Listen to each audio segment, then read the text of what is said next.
विमल खूप अस्वस्थ झाला होता. या परिस्थितीला कसे सामोरे जावे हे त्याला समजत नव्हते. त्याचं त्याच्या आईवर खूप प्रेम होतं, पण त्याची बायको आणि मुलं तिच्यापासून पळ काढत असे, कारण ती दिसायला खूप कुरूप होती. त्याच्या आईचा एक डोळा नव्हता आणि तिची कंबर देखील वाकलेली होती. जरी ती तिची सर्व कामे स्वतः करत होती, तरीही ती नेहमी विमलची पत्नी आणि मुलांच्या डोळ्यांमध्ये खुपत असे. आजी, तू वरच्या खोलीत जा, माझे मित्र येत आहेत, विमलचा मुलगा अखिल अतिशय रागात म्हणाला.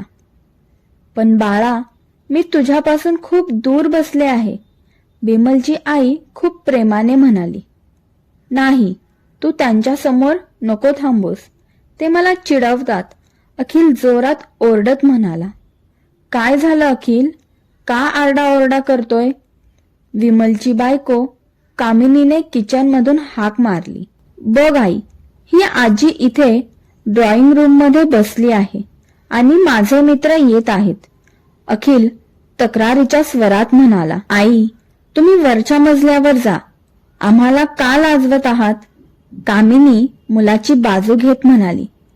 बिचारी सरस्वती शांतपणे उठली आणि जिन्याच्या सहाय्याने वर जाऊ लागली. तिच्या वाकलेल्या कमरेमुळे तिला वर चढताना खूप त्रास होत होता, पण सर्व शक्तीनिशी ती जाऊन वरच्या मजल्यावर एका कोपऱ्यातल्या खोलीत जाऊन बसली. विमल पुढच्या खोलीतून सगळं ऐकत होता. आपल्या आईचा अपमान होतोय या गोष्टीची त्याला वेदना होत होती, पण तो असहाय्य होता. तो काही बोलला तर त्याची बायको आणि मुलं त्याला विरोध करू लागतात. तो प्रशासकीय अधिकारी असल्याने त्यांचा सामाजिक दर्जा खूप वरचा होता. त्याचे सासरचे लोकही उच्च कुटुंबातील होते, त्यामुळे तो रोज आपल्या आईचा असा अपमान होताना पाहत असे. रात्री विमलची बायको म्हणाली, हे बघा, आता तुम्हीच काहीतरी करा. काल कलेक्टर साहेबांच्या पत्नी आल्या होत्या. आई त्यांना खूप वाईट अवतारात भेटल्या. ती माझी सासू आहे हे सांगायला सुद्धा मला खूप लाज वाटली. मी त्यांना सांगितले की ती दूरची नातेवाईक आहे, जी उपचारासाठी आली होती. विमलला रडावंसं वाटलं, पण तरीही तो गप्पच राहिला. त्याला काय करावे समजत नव्हते. सरस्वतीला आपल्या मुलाची मनस्थिती चांगलीच ठाऊक होती आणि त्यामुळे मुलाला त्रास होऊ नये म्हणून तिने सर्व काही शांतपणे सहन केले. विमलला खूप वाईट वाटू लागलं. एकीकडे कौटुंबिक आणि सामाजिक पातळीवर जगण्याची बांधिलकी होती, तर दुसरीकडे आई होती. अखेर आपल्या मुलाला या अवस्थेत पाहणे आईला सहन होत नव्हते.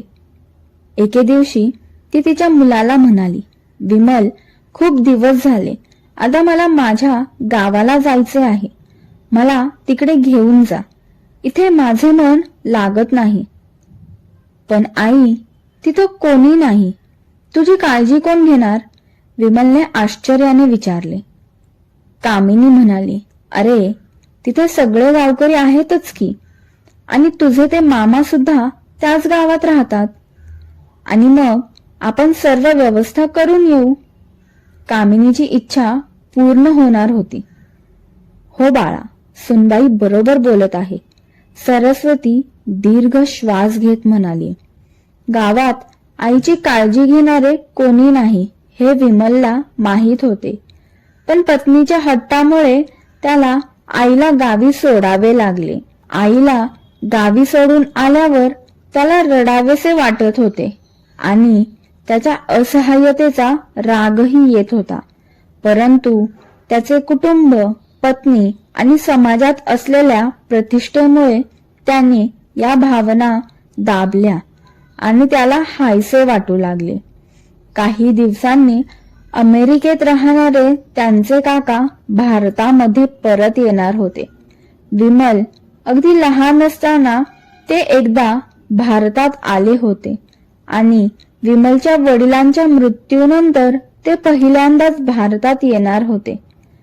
विमलच्या संपूर्ण कुटुंबाला आणि नातेवाईकांना खूप आनंद झाला. विमलचे डॉक्टर काका अमेरिकेहून आले होते. डॉक्टर रमेश घरात दाखल होताच सर्वांनी त्यांचे मोठ्या उत्साहात स्वागत केले. सरस्वती वहिनी का दिसत नाही? ती कुठे आहे? डॉक्टर रमेशने कुतूहलाने विचारले. त्या गावी राहतात. त्यांचे इथे मन लागत नव्हते, कामिनीने सपाट स्वरात उत्तर दिले. डॉक्टर रमेशने विमलकडे बघितल्यावर विमलनी डोळे खाली केले. डॉक्टर रमेशला सगळं समजलं. तो म्हणाला, सगळेजण उद्या गावी जाऊ वहिनीला भेटायला. दुसऱ्या दिवशी सर्वजण गावच्या घरी पोहोचले. पाहिलं की सरस्वतीला खूप ताप आला होता आणि त्या अंथरुणावर असहाय्य पडल्या होत्या. डॉक्टर रमेश सरस्वतीकडे धावले. पायाला स्पर्श करून रडायला लागले. सरस्वतीची ही अवस्था त्यांच्या कल्पनेपलीकडची होती. वा बाळा, विमल, तू तर खूप मोठे नाव कमावलेस.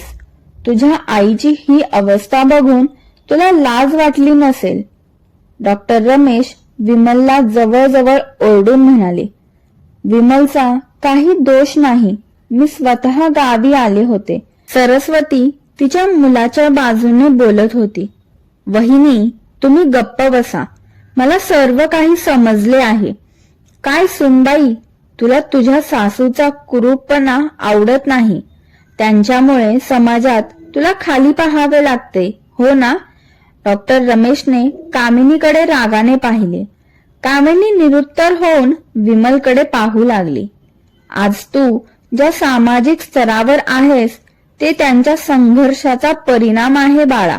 आणि विमल, तुला माहित नसेल की लहानपणी तू 1 वर्षाचा असताना छतावरून पडल्यामुळे तुझा एक डोळा फुटला आणि तुझ्या मणक्याच्या हाडातही समस्या होती. तेव्हा तुझ्या याच कुरूप आईने तुला तिचा एक डोळा आणि मणका देऊन तुला इतके सुंदर रूप दिले. कामिनी बाळा, आपल्या मुलाला प्रशासकीय अधिकारी बनवण्यासाठी इतकी वर्षे झगडणाऱ्या त्या संघर्षशील महिलेची ही अवस्था तुम्ही लोकांनी केली आहे. देव तुला कधीच माफ करणार नाही. डॉक्टर रमेशच्या डोळ्यातून अश्रू वाहत होते. आता वहिनी, तुम्ही माझ्या बरोबर अमेरिकेला यायचे. तुम्ही इथे या स्वार्थी लोकांमध्ये राहणार नाही. डॉक्टर रमेश सरस्वतीला म्हणाले. विमलला कापले तरी रक्त निघणार नाही अशी त्याची अवस्था झाली होती. डॉक्टर रमेश जे विमलचे काका होते त्यांनी आईबद्दल सांगितलेले हे रहस्य ऐकून विमलला वाटले की या जगात आपल्यापेक्षा पापी कोणी नाही. त्याने धावत जाऊन आपल्या आईचे चरण धरले. आई, माझा गुन्हा अक्षम्य आहे. मी गप्प राहिलो. तुझा अपमान होत असताना पाहत राहिलो. आता फक्त तूच माझ्यासोबत त्या घरात राहशील, बाकी कोणी नाही. विमलने आपल्या बायकोकडे आणि मुलांकडे रागाने लाल झालेल्या डोळ्यांनी पाहिलं. कामिनीला सुद्धा खूप पश्चाताप होत होता, पण सासूच्या नजरेला नजर मिळवण्याची तिची हिंमत होत नव्हती. कामिनीची मानसिक स्थिती समजून सरस्वतीने तिला बोलावून घेतले आणि विमलला खडसावले. म्हणाली, खबरदार, माझ्या सुनेला माझ्यापासून वेगळे करण्याचा प्रयत्न केलास तर मी तुला घरातून हकलून देईन. कामिनी आणि मुलांनी सरस्वतीच्या पाया पडून आपल्या वागण्याची माफी मागितली आणि शेवटी आईने तिच्या मोठ्या मनाने त्या सर्वांना क्षमा केली. गोष्ट आवडल्यास आपल्या चॅनलला लाईक, शेअर आणि सबस्क्राईब करायला विसरू नका. फक्त 10 मिनिटाची झाली रावी गोष्ट तर. Shit mamma.